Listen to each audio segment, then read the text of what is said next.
오늘도 복된 주일을 맞아 하나님을 예배하는 사랑하는 성도 여러분들에게 우리 주님께서 허락하시는 귀하신 평화와 은총이 함께 하시기를 기도드립니다. 얼마 전 한국의 한 국영방송에서 미국의 차기 대통령이 되는 조 바이든에 대해서 집중적으로 조명하여 방영한 적이 있습니다.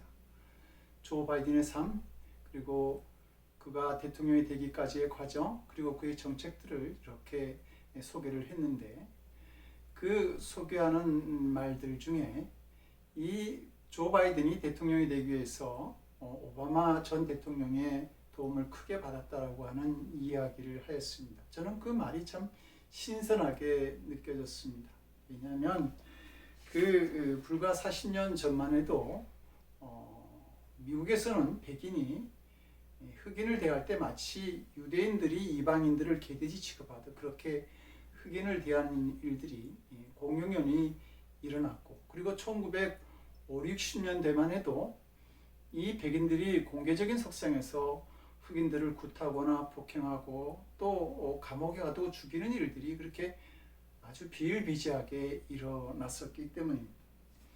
그런데 이렇게 오목한 세상에서 흑인의 자유와 백인과의 평등한 삶을 위해서 살아갔고, 그러한 세상을 꿈꾸었던 사람이 있는데 바로 마틴 루터 킹 목사입니다.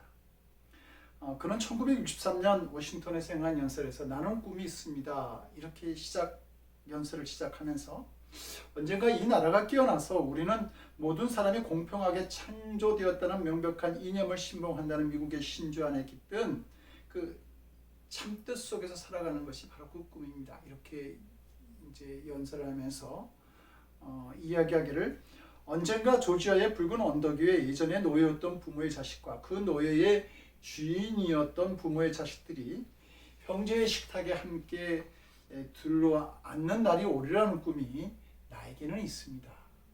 그렇게 연설을 이어가죠. 그리고 그가 꿈꾸었던 세계가 오늘날 미국에서 이루어지고 있는 것입니다.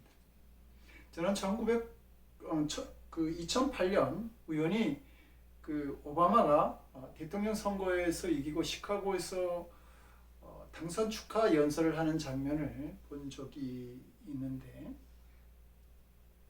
그때 그 TV에서 전 두 가지 인상적인 장면을 보게 되었습니다. 하나는 수많은 군중들이 오바마의 연설에 대해서 함께 구호를 외치는데, Yes, we can. 예, 우리는 할 수 있습니다. 근데 그 구호를 외치는 군중들 속에는 흑인과 백인이 구분이 없이 하나가 돼서 구호를 외치고 있었던 것이죠. 그리고 또 하나는 그 제시 잭슨 목사와 오프라 윈프리가 그 오바마 대통령의 연설을 들으면서 눈물을 흘리고 있었던 것입니다. 근데 그 눈물이 저는 그 두 사람의 눈물이 아니라 온 흑인들의 눈물이라고 그렇게 여겨졌습니다.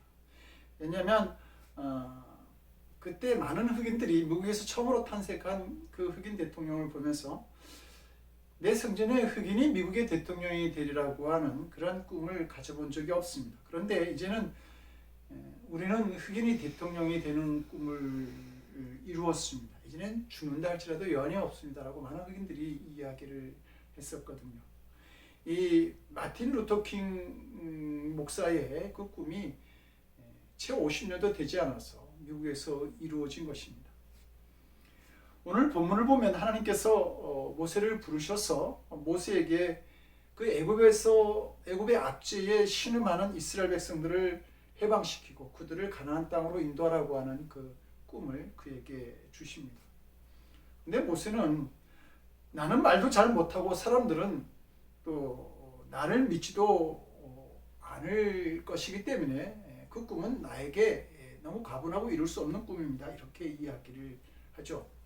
아주 강경하게 여러 가지 이유와 핑계를 내면서 그러면서 하나님의 꿈이 잘못되었다고 그는 고집을 부립니다.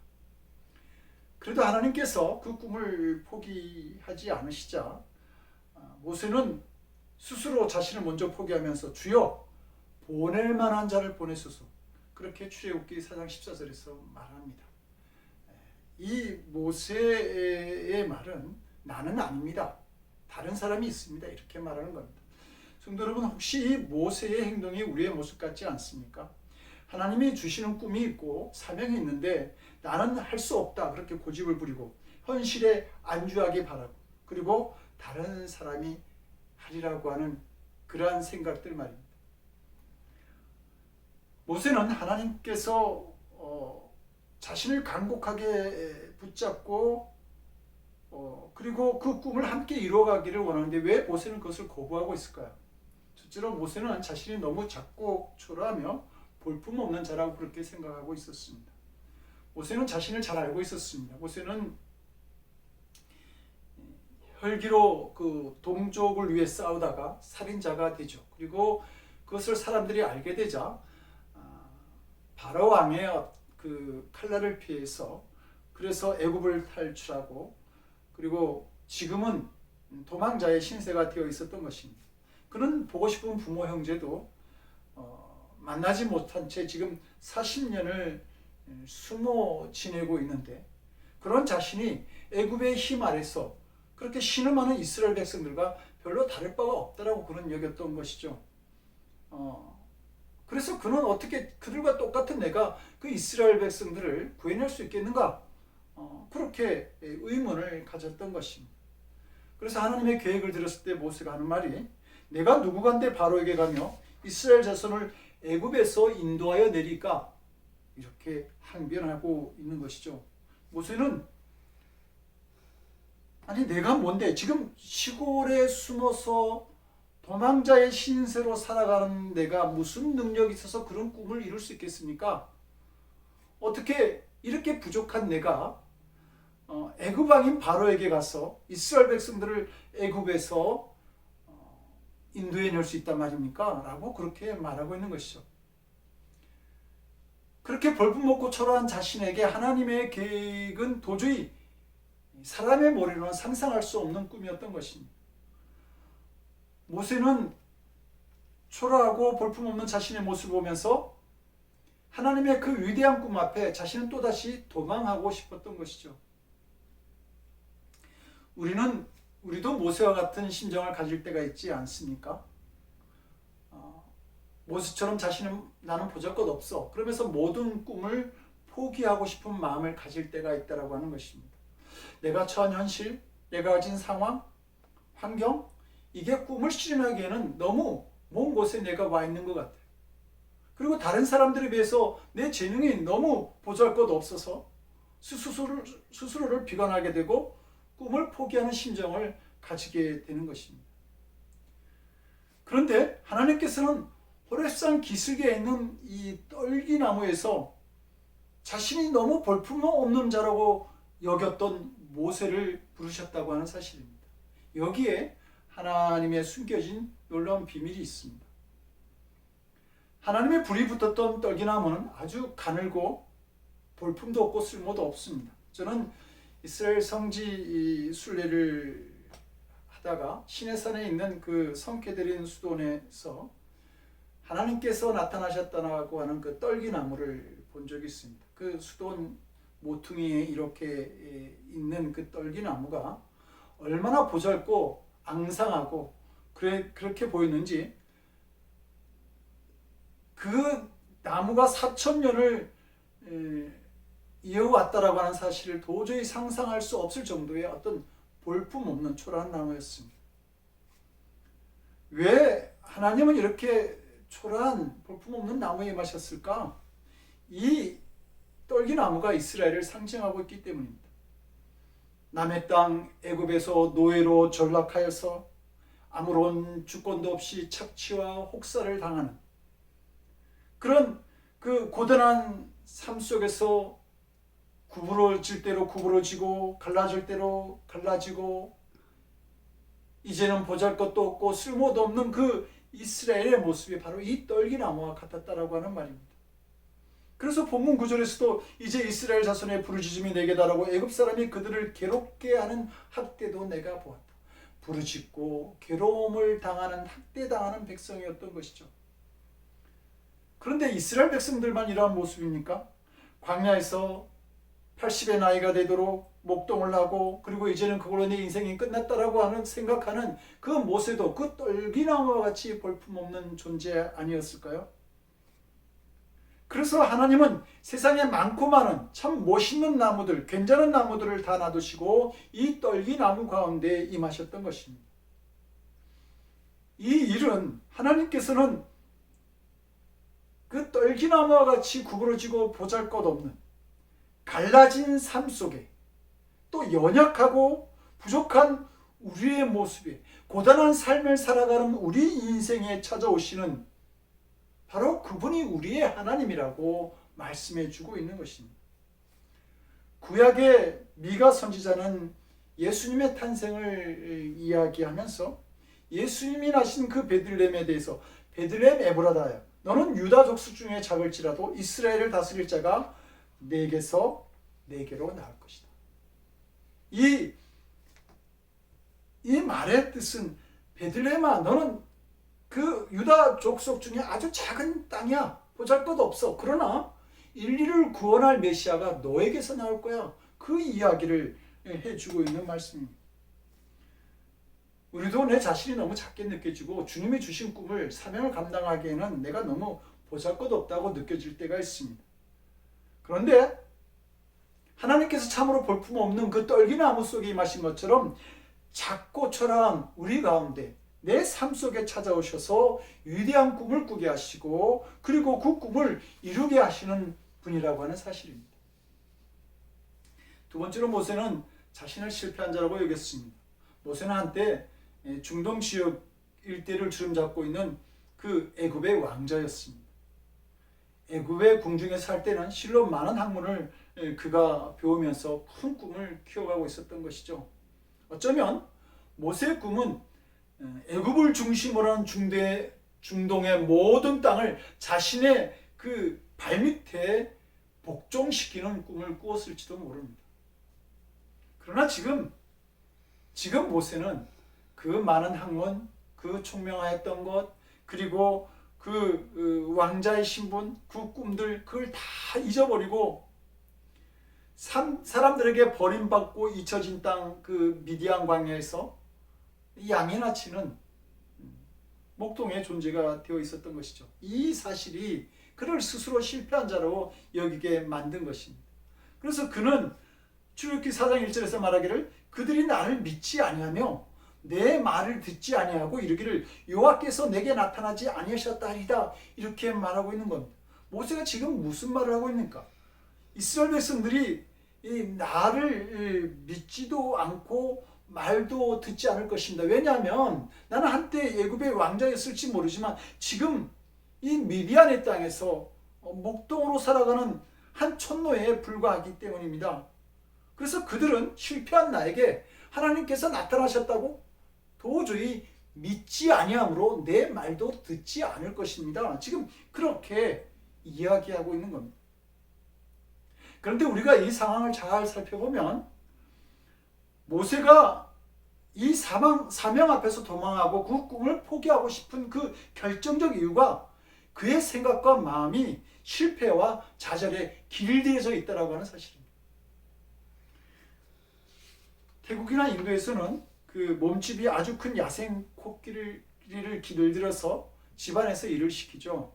그런데 그 야생 코끼리를 길들이는 방법은 처음에 야생 코끼리를 잡아다가 그 가시가 박힌 쇠사슬을 그 코끼리의 발에 묶고 두고 그 쇠사슬을 마당에 놓은 그 말뚝에 연결시켜 놓습니다. 그러면 처음에 코끼리는 그것을 빠져나가려고 몸부림을 치는데 그 가시가 발목을 찌르면서 피가 나는 고통들이 계속 반복되어지죠. 그렇게 오랫동안 빠져나가려던 코끼리는 고통 속에 마침내 체념을 하고 맙니다. 그래서 그 후에 코끼리 발에 묶여있던 쇠사슬을 풀어주면 그 후로도 코끼리는 여전히 자신이 그 가시로 박힌 쇠사슬에 묶여있는 줄 알고 말뚝 주위를 빙빙 돌며 도망갈 생각을 하지 않는 것이죠. 마침내 길이 든 것입니다. 마찬가지로 우리도 과거의 실패나 절망스러운 기억 속에 길들여질 수 있습니다. 그래서 실패의 삶이 마치 자신의 운명인 것처럼 받아들이고 실패의 자리에 안주하면서 꿈도 의욕도 없는 무기력한 삶을 살아갈 수 있다라고 하는 말입니다. 그런데 하나님은 이렇게 보잘것없는 존재고 실패한 자라고 여겼던 모세에게 찾아오셨습니다. 하나님은 모세가 실패한 자고 또 보잘것없는 자라고 여기지 않으셨던 것입니다. 이사야서 53장 6절을 보면 우리는 다 양 같아서 그릇 행하여 각기 제 길로 갔거늘 이라고 말합니다. 양을 쳐본 사람은 양의 특징은 사납지 않은 대신에 말을 잘 듣지 않는다라고 말합니다. 그러니까 모세가 호렙산 이편에서 서편까지 양들을 끌고 다시 데리고 오는 것, 그거 결코 쉬운 일이 아니었을 것이라고 그렇게 말을 하죠. 모세는 광야에서 양을 치면서 왕궁에서 배울 수 없는 인내를 배우고 온유를 배우고 목자의 마음을 배워갔던 것입니다. 모세는 광야에서 양을 치는 이 40년 세월이 허송 세월이라고 생각하고 있었을지 모르지만 하나님은 모세를 이스라엘의 목자로 삼으시기 위해서 그를 광야에서 연단시키셨던 것이죠. 그리고 이 광야에서 40년 동안의 연단의 기간을 잘 마친 이 모세가 이제 하나님께서 큰 일을 맡기기에 적합한 사람으로 보셨고 그리고 그를 이스라엘의 해방자로 보내시기로 결정하신 것입니다. 그리고 그 꿈을 모세에게 심어주신 것이죠. 하나님은 자신이 부족하고 실패한 존재라고 그렇게 길들여진 그 모세를 부르셔서 말씀하십니다. 이리로 가까이 하지 말라. 너의 선 곳은 거룩한 땅이니 내 발에서 신을 벗으라고 명령하신 것이죠. 모세가 활동하던 시대에 노예들은 신발을 신지 않았습니다. 그들은 오직 마음을 다하고 목숨을 다하고 뜻을 다하고 힘을 다해서 주인만을 섬겼던 것이죠. 역시 마찬가지로 하나님도 모세에게 자신이 과거에 가졌던 그 어떤 왕자의 꿈, 자신의 지식이나 신념이나 생각, 경험, 이 모든 것을 다 버리고 오직 하나님의 꿈으로 채워지기를 바라고 하나님의 말씀에 순종하는 자가 되기를 원하셨습니다. 그의 발에 있는 신을 온전히 벗어 던지기를 원하셨던 것이죠. 모세는 마침내 하나님의 말씀에 순종해서 그의 신발을 벗어 던지고 그리고 애굽을 향해서 출발하게 됩니다. 그런데 출애굽기 4장 20절을 보게 되면 모세가 그 아내와 아들들을 데리고 애굽으로 돌아가는 모습에 대해서 하나님의 지팡이를 손에 잡았더라 그렇게 말합니다. 그러니까 모세가 지금 잡은 손은 목동의 지팡이가 아니라 애굽의 바로 왕을 무릎 꿇게 만들었던 10가지 재앙을 내린 그 지팡이, 그리고 홍해의 물을 가르게 했던 지팡이, 그리고 반석에서 물을 냈던 하나님의 지팡이를 모세가 잡고 있었던 것입니다. 그리고 출애굽기 4장 27절을 보면 여호와께서 아론에게 이르시되 광야에 가서 모세를 맞으라 하시매 그가 가서 하나님의 산에서 모세를 만나 그에게 입맞추니 이렇게 기록하고 있습니다. 하나님은 모세를 위해서 하나님의 지팡이만을 준비하신 것이 아니라 그의 큰 도움이 될 만한 사역을 함께 감당할 동력자인 형 아론까지도 준비해 놓으셨던 것입니다.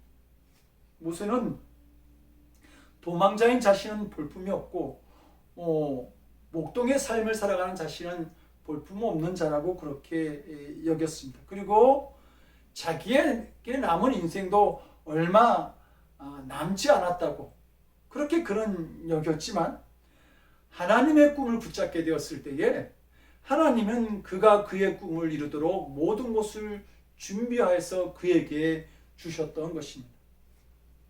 목자의 마음을 배우고 하나님 앞에서 순종의 신발을 벗었던 모세. 그 모세는 광야에서 40년을 보냈던 세월이 헛된 세월도 아니었고 또 하나님께서 그런 자신을 위해서 모든 것을 준비하고 계시는 분임을 비로소 알게 된 것입니다. 그러므로 모세는 아무리 상황이 불리해지고 이기가 계속되어도 하나님을 의지하고 기다리며 순종할 수 있는 그 하나님의 사람, 믿음의 사람이 되었던 것이죠. 마틴 루터킹 목사는 인종차별이 없고 흑인이 자유로운 삶을 살아가는 그러한 미국을 위해서 비폭력 투쟁을 하다가 감시와 또 테러와 폭력에 시달리고 또 감옥에도 끌려갑니다. 그러다가 마침내 1968년 39의 나이에 보수주의자인 제임스 올레일에 의해서 암살되어지고 맙니다. 그러나 그는 행복한 삶을 살았을 것입니다. 왜냐하면 자기의 꿈을 위해서 그는 살아갔기 때문입니다. 사람은 동물과는 다르게 밥보다 꿈을 먹고 살아가는 존재이기 때문입니다. 그래서 옛 어른들은 말하기를 사람은 쌀떡 속에 쌀이 떨어져 죽는 것이 아니라 마음에 꿈이 떨어져서 죽는다라고 그렇게 말씀하기도 했습니다. 한 번은 보지도 못하고 듣지도 못하고 말하지도 못하는 장애의 삼중고에 시달린 이 헬런 켈러에게 기자들이 묻습니다. 당신이 볼 때 이 땅에서 가장 불행한 사람은 누구라고 생각하십니까? 이렇게 묻자 그 헬런 켈러는 말하기를 내가 알기로는 시력은 있을 때 꿈이 없는 사람이 제일 불행한 사람입니다. 이렇게 대답을 하죠. 잠언 29장 18절은 묵시가 없으면 백성이 방자에 행하거니와 이렇게 말합니다. 이 말은 꿈이 없는 백성은 망한다 그 말입니다. 그리고 나폴레옹은 이 세상은 꿈과 환상을 가진 사람이 의해서 만들어진다 그렇게 말하고 있습니다. 꿈과 환상을 가진 개인이나 민족 앞에 그들이 꿈꾸었던 세계가 펼쳐지고 그들의 꿈에 의해서 세상은 이끌려진다라고 그렇게 말한 것이죠. 예수님은 우리의 꿈을 응원하고 계십니다. 그래서 내가 진실로 너에게 이르노니 나를 믿는 자는 내가 하는 일을 그도 할 것이요 또한 그보다 큰 일을 하리라. 왜냐하면 내가 아버지께로 가기 때문이다. 이렇게 말씀하신 적이 있습니다. 그러니까 예수님은 우리가 예수님이 하신 일보다 더 큰 꿈을 이루기를 응원하고 계시다라고 하는 말입니다. 하나님은 손자를 볼 나이에 80의 나이에 있는 모세에게 꿈꾸는 자가 되라고 꿈을 주십니다. 이 말은 모든 세대가 꿈을 가질 수 있다라고 하는 말입니다. 그래서 요엘서 2장 28절을 보면 그 후에 내가 내 신을 만민에게 부어주리니 너희 자녀들이 장래일을 말할 것이며 너희 늙은이는 꿈을 꾸며 너희 젊은이는 이상을 볼 것이다. 환상을 볼 것이다. 이렇게 말하고 있습니다. 우리가 하나님께서 우리에게 꿈을 부어주실 때에는 그 꿈은 어린 자녀이든 또 청년이든 늙은이든 모든 사람이 그 꿈을 가질 수 있다라고 하는 말입니다. 그리고 예수님이 우리에게 주신 꿈이 또한 있지 않습니까? 모든 민족으로 제자를 삼아 아버지 아들과 성령 이름으로 세례를 베풀고 또 주님이 우리에게 분부한 모든 것을 가르쳐 지키게 하는 그 꿈이 우리들 마음속에 또한 있는 것입니다. 이것은 마치 모세가 이스라엘 백성들을 애굽에서 탈출시켜 젖과 꿀이 흐르는 가나안 땅으로 인도한 것처럼 모든 사람들에게 참된 평안과 영원한 생명을 누릴 수 있는 꿈을 우리에게 허락하여 주신 것이죠. 사랑하는 성도 여러분, 우리는 새해를 시작합니다. 모세처럼 꿈을 가지기 힘든, 이루기 힘든 그런 상황이 우리 앞에 있을지라도 꿈을 키우고 그 꿈이 우리를 움직이게 하는 한 해를 살아갈 수 있기를 원합니다. 왜냐하면 꿈이 우리의 인생을 만들고 또 우리들이 가진 꿈의 크기에 따라서 우리의 인생의 크기도 또한 달라지기 때문입니다. 오늘 한 해를 살아가시면서 성도 여러분들 크고 작은 꿈들을 꾸시기 바랍니다. 또한 많은 영혼들을 가나안 땅까지 인도하는 주님의 꿈도 여러분들의 꿈들이 되시기를 원합니다. 그리고 그 꿈을 축복하시는 그 하나님의 은혜를 한 해 동안 계속 누리며 살아가는 성도들이 될 수 있기를 주님의 이름으로 간절히 축원드립니다. 기도하시겠습니다. 우리가 꿈꾸는 자가 되기를 원하시고 우리의 꿈을 응원하시는 하나님, 힘든 현실 앞에서도 꿈을 꾸고 만들어가며 하나님께 영광 돌리는 저희들이 될 수 있도록 주여 우리를 도와주시옵소서. 이제는 성자, 성부, 성령 삼위일체 하나님의 거룩하신 역사심과 은총이 주님이 주시는 꿈을 발견하고 그 꿈을 이루기 위해서 이 새해를 향해 나아가는 성도들 머리 위에 저들의 가정과 삶과 일터 이외 지금으로부터 영원토록 함께 하옵시기를 간절히 축원드리옵나이다. 아멘.